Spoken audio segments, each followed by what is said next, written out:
So today we're going to show you guys how to evaluate a broken tooth on your horse. This can happen all the time where horses break an incisor, they can break a canine tooth, sometimes even cheek teeth can crack, and there's always a decision as far as what does it mean, what do we need to do, what's the prognosis, and there's a lot of different scenarios. It can depend on the age, it can depend on what structures are involved in the fracture. So we'll show you guys how to evaluate that and make the best decision possible for the horse. So this one here had a canine tooth that was found during a regular exam that was broken off and then was referred for further evaluation. So let's take a look at it and see how we kind of work through the process. Okay, so here we can see the canine is broken. The first thing we want to look for on the incisors and canines is we want to see if there's any drain tracks down lower around here, around the gingiva. We want to see if there's any little red discharging tracks, because that would indicate that we maybe have an apical abscess. In this case, we don't see any. We've got a little bit of irritation at the gingiva level, but it's not too much, so that could be just from the fracture. And this piece here is a little bit loose, we can see. Okay, so we're gonna have to take this piece out in order to evaluate the pulp. Okay, so what I'm gonna do here is I'm just gonna elevate a little bit, and we're going to take this fragment out. Because what we need to do, whenever you have a broken tooth, you have to evaluate the pulp to determine if the pulp is healthy. Equine pulp have the ability to heal and regenerate. They can cover themselves with a reparative material called tertiary dentin. They can form a bridge in the pulp, which is the live part of the tooth that you worry about being exposed, can actually seal itself off. So that's what we're going to determine in this case, is if the pulp is sealed or not. Okay, so here we've got the broken pieces out.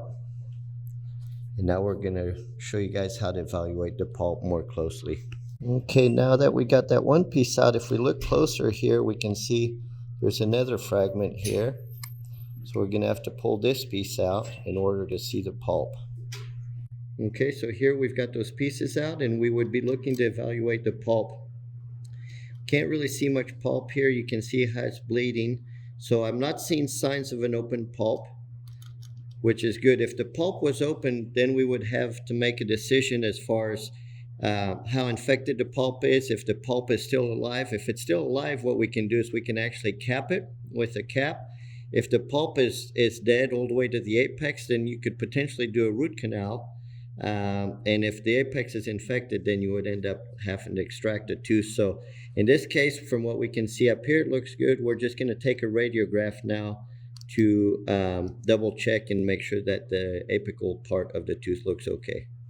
Okay, so now what we did is we took a couple radiographs to evaluate it, and let me show you a couple things that we're looking at on the x-rays. Each case is totally different. So in this case right here, you can see where the pulp is actually this dark line that kind of runs up through the middle of the tooth, and the angle of the fracture is going forward, but the pulp is actually going backwards.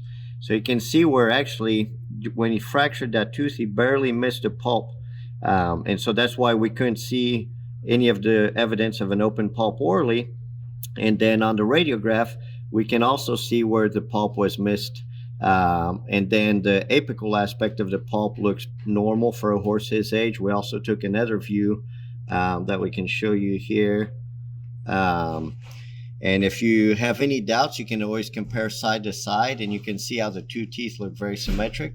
And the two roots are pretty identical. So there's no concern about an apical abscess, and the pulp looks really nice on both sides. So that's a really good example of how to evaluate a broken canine. The same concept would apply for a broken incisor, where first you look to see if you can find the open pulp, and then you confirm your clinical findings with radiographs. It's important not to just depend only on the radiographs, because the clinical picture is really important, and whether or not the pulp is open and exposed is going to tell you a lot. Sometimes you can tell orally that the pulp is not exposed at all, and in that case, you may not even need to do radiographs.